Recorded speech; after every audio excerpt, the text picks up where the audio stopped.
WhatsApp buddies, it's me Saim Rahman ইয়ারেস। আজকে আমি আবার চলে আসছি আমার লিফান কেবিটি নিয়ে। তো লিফান কেবিটির কিছুদিন আগে আমি একটা ফার্স্ট ইমপ্রেশন ভিডিও দিয়েছিলাম। এখন রিসেন্টলি একটা ট্যুর করে আসছি, সেটা হচ্ছে নেত্রকোনার যে বর্ডারের রাস্তা, ইন্ডিয়ার কাছাকাছি 700 কিলোমিটার মতো একটা রাইড। তো আমি আশা করি যে আমি মোটামুটি একটা রিভিউ দিতে পারবো। ফার্স্ট অফ অল যেটা আমার বলতে হবে সেটা হচ্ছে যে এই বাইকটার লুকস দেখেন আপনারা, যে লুকসটা এটাকে কোনোভাবেই পেছনে ফেলানো যাবে না। তবে আমরা সবাই জানি যে একটা বাইকের লুকস সবার আগে আসলেও মেইন ফ্যাক্টটা হচ্ছে এই বাইকটার ইঞ্জিন। তো আমরা এখন ইঞ্জিনের কাছে চলে যাই। যে ইঞ্জিনে আমরা দেখতে পারতেছি এটা একটা হিউজ ইঞ্জিন। এটা হচ্ছে আমার লাইটটা খুলে গেছে, ইঞ্জিন লাইট, এটা অ্যাভয়েড করি। এই ইঞ্জিনটা আমি যেহেতু চালাইছি আমি বলতেছি এটা অস্বাভাবিক রকমের পাওয়ারফুল একটা ইঞ্জিন। কিন্তু কথা হচ্ছে যে এই ইঞ্জিনের পাওয়ারটা আপনি 50-50 পাবেন। 50% টাইমে আপনি ফুল পাওয়ার পাবেন, 50% টাইমে আপনি ফুল পাওয়ার পাবেন না। আর দেন আসছে হচ্ছে বাইকটার এক্সজস্ট নোট। এই বাইকটার এক্সজস্ট নোট অনেক সুন্দর, কিন্তু মাঝে মাঝে বাইকটার এক্সজস্ট নোটটা একটু ফাটা ফাটা সাউন্ড ফিল করতে পারবেন। বাট এই বাইকটার ইঞ্জিন সাউন্ড অতটা স্মুথ না হলো, বাইকটা অনেক স্মুথ। এখন বলি আমি আমার বাইকটাতে কী কী মডিফিকেশন করছি। ফার্স্ট অফ অল এই বাইকটা কেনার পর আমাকে চেঞ্জ করতে হয়েছে, সেটা হচ্ছে যে এই এইখানে আমি ইউজ করছি হচ্ছে ডিআইডির চেনটা চেঞ্জ করার মেন রিজন হচ্ছে চেনটা খুব ফাস্ট লুজ হয়ে যায়। দেন আমি হচ্ছে একটা ক্যারিয়ার লাগাইছি। এটা হচ্ছে ট্যুরের ক্ষেত্রে আমার অনেক বেশি হেল্পফুল। আমি এখানে প্রায় 15-20 কেজির মতো ওয়েট নিতে পারি। আর এখানে হচ্ছে মূলত এটা টপ বক্স মাউন্ট ক্যারিয়ার। দেন আমাকে চেঞ্জ করতে হয়েছে বাইকটার হর্ন, যেহেতু পপ আপ হর্ন লাগাইলে মামলা দেয় আমাদের সার্জেনরা। তো আমি এখানে একটা ডাবল হর্ন লাগাইছি, যেটা আমার জন্য হাইওয়েতে এনাফ মনে হয়েছে। দুইটা হর্নে একসাথে সাউন্ডটা এনাফ লাউড হয়। তো বাইকটার সবচেয়ে মেজর প্রবলেম যেটা, সেটা হচ্ছে বাইকটার থ্রটল ল্যাগ। এই বাইকটার থ্রটল ল্যাগ বাংলাদেশে কেন এত বেশি পরিমাণে দেখা গেছে সেটা আমি জানি না। বাট এই থ্রটল ল্যাগটা অস্বাভাবিক রকমের পেন দিবে যখন আপনার বাইকে ভুল ক্রমেও একটু কম গ্রেডের তেল ঢুকে যাবে বা অকটেন ঢুকে যাবে। অকটেনের বাইরে তো আপনি কোনো ফুয়েল ইউজই করতে পারবেন না এই বাইকে। এই থ্রটল ল্যাগের জন্য বাইকের পাওয়ার 70% লেস হয়ে যায়, মাঝে মাঝে স্মুথনেসটা একদম ভাঙারির মতো হয়ে যায়। আরেকটা সলভের যেটা বলে সেটা লাগানোর পর আমি সলভ পাই নাই। সেটা হচ্ছে এই বাইকে একটা স্পার্ক প্লাগ লাগানো হয়। সেই স্পার্ক প্লাগটা হচ্ছে যে আমার ঠিক এই মুহূর্তে মনে নাই, যেটা মনে আছে সেটাই বলি, যে ইরিডিয়ামের যে একটা স্পার্ক প্লাগ লাগানো হয় এনজেকের, সেটা লাগানোর সাথে সাথে আমার প্লাগটা শর্ট হয়ে যায়। তো তারপর যেটা চেঞ্জ করা হয় সেটা হচ্ছে যে বাইকের যে স্পার্ক প্লাগের যে কেবলটা হয় সেই কেবলটা, এই জিনিসটা আপনার শুধু আপনার পকেট থেকে প্রায় 3000 টাকা গন করে দিবে, কিন্তু রেজাল্ট পাবেন 0। তারপরেও আমি কয়েলটা চেঞ্জ করবো বাইকটাতে। কয়েলটা চেঞ্জ করার পর ওই প্লাগটাও চেঞ্জ করতে পারি, আবার নাও করতে পারি। কয়েলটা আশা করি এনাফ হবে। সবথেকে বড় কথা যেটা, সেটা হচ্ছে যে এই বাইকে ফুয়েল ভালো পড়লে আপনি হাইওয়েতে যখন টানা কন্টিনিউয়াসলি রাইড করতে থাকবেন, তখন বাইকটার যে পারফরমেন্স আপনি পাবেন, আপনি বাইকটা সব ব্যাড সাইড ভুলে যাবেন। এটাই সত্যি। তো চলেন এখন আপনাদেরকে বাইকটার স্পেসিফিকেশন নিয়ে একটু চালাইতে বলি। এই যে বাইকটা চালাইতেছি, বাইকটা সিটিং পজিশন সব অনেক বেশি পরিমাণে কমফোর্টেবল। বাট যতই অ্যাডভেঞ্চার বাইক হোক না কেন, এটার সিটটা আপনার জন্য এনাফ পরিমাণে কমফোর্টেবল হবে না। কজ এটা পিলিয়ন সিটটা এত হার্ড, পিলিয়ন কখনো লং জার্নি আপনার সাথে দিতে পারবে না। পিছনে যে ক্যারিয়ারটা লাগাইছি, সেই ক্যারিয়ারটা লাগানোর কারণে কিছুটা কমফোর্ট বাড়লেও আপনার ক্যারিয়ারের পাশাপাশি পিছনে সিটটার পিছনে তুলা বা কুশন দিয়ে সেটাকে উঁচা করতে হবে এবং সফট করতে হবে। পারলে আপনার নিজের রাইডিং সিটটাও একটু মডিফিকেশন করে নিলে বেটার হয়। আপনার আর কোনো প্রবলেমই থাকবে না। আপনি 700 কিলোমিটারও টানা চালাতে পারবেন 5-10 মিনিট করে ব্রেক দিয়ে, কথা আর কি।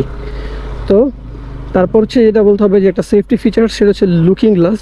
এই লুকিং গ্লাসের ভিজিবিলিটি পিছনে পিলিয়ন থাকলে এনাফ লাগে না আমার কাছে। আর এটার ভিজিবিলিটি ঠিক করার জন্য আপনার এখানে একটা মিরর এক্সটেন্ডার আছে, সেটা লাগাইলে এটা একটু উঁচু হয়, তখন এনাফ হয়ে যায়। আপনি যদি বাইকটা টানার পর চালাইতেও থাকেন, তারপরেও বাইকটার ইঞ্জিন ওই পরিমাণে হিট হবে না, যেটা অন্যান্য বাইকের ইঞ্জিন হিট হয় এবং রেস্টে দিতে হয়। আমি বাইকটা ট্রাস্ট মি গাইস, আমি বাইকটা টানা চালাইছি, জাস্ট এরকম হাইওয়েতে যে চালাইছি টানা তা না। এই বাইকটা আমি টানা চালাইছি এবং অ্যাডভেঞ্চার করছি ভাঙা কাদা রাস্তা, এটা রেস করতে হয়েছে, এটাকে হিউজ প্রেশার দিতে হয়েছে, এমন রাস্তায়ও চালাইছি। বাইকটা অসাধারণ একটা পারফরমেন্স দিছে, কজ বাইকটার ইঞ্জিন একদম বিন্দু পরিমাত্র হিট হয় নাই বা অতিরিক্ত ওভার প্রেশার পড়ে গেছে এমন কিছুই আমার ফিল হয় নাই, বা বাইকটাকে রেস্ট করতে হবে, ঠান্ডা করতে হবে, এমন কিছু আমার ফিল হয় নাই কখনো। এটা হচ্ছে বাইকটার গুড সাইড। বলতে হবে বাইক নিয়ে, সেটা হচ্ছে বাইকের এই পাওয়ার। দেখেন আপনি হাইওয়েতে যখন উঠবেন এরকম, বাইক আপনাকে নিরাশ করবেন, আপনি ইজিলি ফ্যাং করে করে চলে যেতে পারবেন, আপনার হাত না দেন ইজিলি এটা চলে যাবে। এত পাওয়ারফুল যে আপনার হাইওয়েতে যে কোনো ভাবে যে কোনো কারণে যে কোনো সিক্স গিয়ারও ওভারটেক করতে পারবেন ইজিলি যেটা।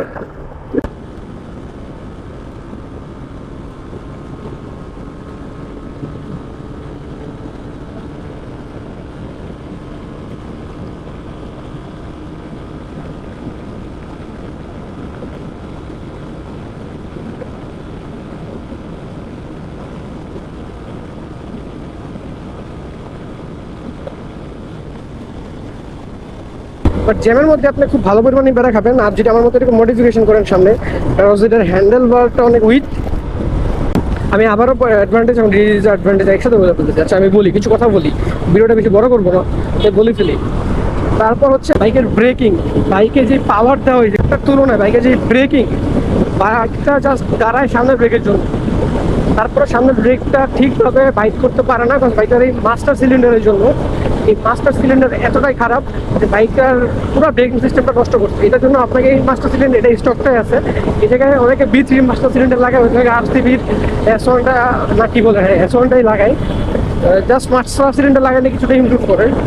তারপর যেটা বলতে হবে, আমি লাস্ট অফ রোডিং যেটা করে আসছি সেটা হচ্ছে বর্ডারের রাস্তা দিয়ে, নীলাদ্রি লেকের বর্ডারের রাস্তাটার মধ্যে মারাত্মক কাদা এবং উঁচা নিচে ইটের ভাঙা রাস্তা দিয়ে। সেইখানে আমি যে জিনিসটা ফেস করছি সেটা হচ্ছে যে বাইকের যে পিছনের টায়ার এবং সামনের টায়ার সেটা অনেকটা স্লিপারি, মানে স্লিপ করবে এমন ফিল হয়, স্কিড করে পড়ে যাবেন এমন ফিল হয়। আর পিছনে পিলিয়ন থাকে তো আপনি বহুত পরিমাণে ব্যাড বাস খাবেন। আর এর জন্য আপনাকে যেটা করতে হবে সেটা হচ্ছে আপনার পিছনে একটু মোটা টায়ার এবং ভালো কোম্পানির ব্র্যান্ডের টায়ার লাগাইতে হবে, যেটা গ্রিপ ভালো। ডুয়েল পারপাস টায়ার দেওয়ার সত্ত্বেও এই বাইকটার টায়ার খুব একটা ভালো পারফরমেন্স করে না। তারপর বাইকের যে অডোমিটার তো দেখছি তেমন কোনো ফিচার নাই, জাস্ট একটা কালারফুল র্যান্ডম 7টা কালার দিয়ে দিচ্ছে এটাই, আর বাকিগুলো সব নর্মাল এভারেজ বাইকের মতোই, এক্সট্রা কোনো ফিচার্স নাই। তারপর যেটা বলতে হবে বাইকের স্মুথনেস নিয়ে, বাইকটা এখন চলতেছে বাটার স্মুথ, দেখেন বাটার স্মুথ। হাইওয়েতে উঠছে টানা যখন চলবে হাই RPM-এ, যখন বাইকটা টানা চলতে চলতে যত বেশি চলবে, যত গরম হবে, তত বাইকটি স্মুথ হবে। কখনোই আপনাকে 100% স্মুথলি থাকবে না, যেটা অন্যান্য ব্র্যান্ডের বাইক চালালে আপনি ফিল করতে পারবেন। যেটার কারণে আপনার অলওয়েজ একটা ফিল থাইকে যাবে যে আপনি চাইনিজ বাইক কিনা ভুল করছেন হয়তো বা এরকম। এই জিনিসটা হয় বাইকের ECUর প্রবলেম, না হয় বাইকটার যে কয়েল সেই প্রবলেম। এই প্রবলেমটা বাইকটার আজকে পর্যন্ত 2.5 বছর হয়ে গেছে লঞ্চার পর থেকে, এখন পর্যন্ত সলভ করতে পারে নাই আমাদের লিফান বা রাসেল ইন্ডাস্ট্রিজ। তো আমি শুনতে পারছি যে বাইকের যে আরেকটা মডেলটা সেটাতে নাকি আপডেট হয়ে বেরোবে, এই বাইকের সমাধান হওয়ার আর কোনো সুযোগ নাই। আমি এত দিনে যা বুঝে গেছি। আরেকটা ইম্পর্টেন্ট কথা হচ্ছে এই বাইকটার ওয়ারিং থেকে শুরু করে কোনো কিছুই প্রিমিয়াম লেভেলের না, যেগুলোর কারণে আপনি পছন্দ করে ব্যাড বাস খাবেন। তবে বাইকটার পিছনে যদি আপনি 50,000-60,000 টাকা দিয়ে ভালো একটা মেকানিক্স থেকে সুন্দরভাবে ওয়ারিং থেকে শুরু করে বাইকের থ্রটল লাইনের কারণটা বের করে যদি সার্ভিস করে পারেন, মডিফাই করতে পারেন, যেভাবে অন্যান্য R15-এর ভিতরে ECU টিউনিং করে আরও কত কাজ করে, তবে বাইকটা বাংলাদেশের বেস্ট অ্যাডভেঞ্চার টুরিং বাইক। কথা বাইকের সম্পর্কে বলতে হবে যে বাইকটা আপনি যদি, এটা একটা সিঙ্গেল রাইডিং বাইক, 100% এটা একটা সিঙ্গেল রাইডিং বাইক। আপনি যদি সিঙ্গেল রাইড করেন ম্যাক্সিমাম টাইম, তাহলে KTM গাইস আপনাদের জন্য। বাট আপনার যদি ফ্রেন্ডদের নিয়ে পিলিয়ন পিছিয়ে নিয়ে সবসময় রাইড করেন, যারা আমার মতো রাইড করে পিলিয়ন নিয়ে বাজেট ইস্যু, তাদের যদি একটু ভারী পিলিয়ন পরে গাইস, একটু ভারী, তাহলে বাইকের ব্যালেন্স অনেকটাই নষ্ট হয়ে যায়, বাইকের পারফরমেন্স স্মুথনেস অনেকটাই নষ্ট হয়ে যায়, আপনি চালায় শান্তি পাবেন না। তাও হাইওয়েতে চলার জন্য পিলিয়ন সহ ঘুরে না, যদি ব্রেকিংটা ঠিক থাকে এবং টায়ারের গ্রিপটা ভালো করতে পারে তাহলে। আমি আপনাদেরকে বারবার বলছি যে এটা ছোট একটা সমাধান করে আপনাদেরকে জানাবো। আমি ভাবছিলাম আমি এটার সমাধান পাবো, বাট আমি এখন পর্যন্ত পাই নাই। এবং এটার সমাধান এটার কোম্পানি মানে রাসেল ইন্ডাস্ট্রিজ এখন পর্যন্ত দিতে পারে নাই। অনেক সিনিয়র রাইডার আছে যারা এগুলো এই বাইকটা চালাইছে এবং চালাই এটা সমাধান বের করার চেষ্টা করতেছে, 2.5 বছরও করতে পারে নাই, আর সামনে পারবেও না। এটার সমাধান কোম্পানি থেকে ঠিক করে আসতে হবে। দেখেন আমার বাইকের যথেষ্ট তেল আছে, বাট ফুয়েল লো দেখাচ্ছে। এটা হচ্ছে বাইকের মিটারের সমস্যা, সেন্সরের। বাইকের অ্যাডভান্টেজ এবং ডিসঅ্যাডভান্টেজ নিয়ে আপনাদেরকে বলে বলছি। তা আপনাদের এই বাইকটা কিনলে, মডিফিকেশন করলে যে লুকসটা আপনারা পাবেন গাইস, সেই লুকসটা ইউ ক্যানট অ্যাভয়েড। যেহেতু এত কম টাকায় একটা অ্যাডভেঞ্চার বাইক দিছে, এটা পিছনে কিছু টাকা খরচ করে নিজের মতো বানায় নিলে বাইকটা রেডি টু গো।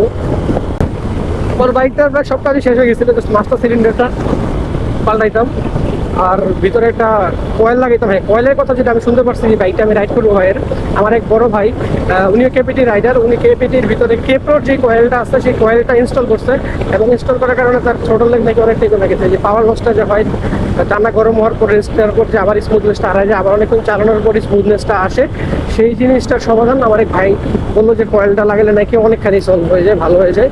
তো ওই বাইকটা আমি রাইড করবো, কিন্তু আমি ওইটাও লাগাইতাম, কিন্তু maybe unluckily because of emergency of cash I will sell my bike. আমার এই বাইকটা আমার সেল করতে হবে, সেল করার কোনো ইচ্ছাই ছিল না। অলরেডি অনেক মডিফিকেশন করাইছে, লাস্ট কয়েকদিন হলে এই নাকেল গার্ডটা লাগাইছি, বাট আমাকে সেল করতেই হবে ইনশাল্লাহ। এটা যে 250 সিসি ভেরিয়েন্ট আসতেছে গেছে, আপনারা জানেন 3 মাসের মতো সময় লাগবে। হয় ওইটা যদি আমার টাইমলি পেয়ে যাই, ওইটা আবার নিব। যদি ওর আগে আমার ক্যাশ প্রবলেম সলভ হয়ে যায়, তাহলে হয়তো আমি অন্য ব্র্যান্ডের বাইক নিতে পারি। বলার আপাতত আপনাদেরকে আর কিছু বলার নাই। নেক্সট ভিডিও আসা পর্যন্ত আশা করি আপনারা সবাই সুস্থ থাকবেন, ভালো থাকবেন এবং নিজেকে আরেকটা বেশি এগিয়ে নিয়ে যাবেন। তো আল্লাহ হাফেজ।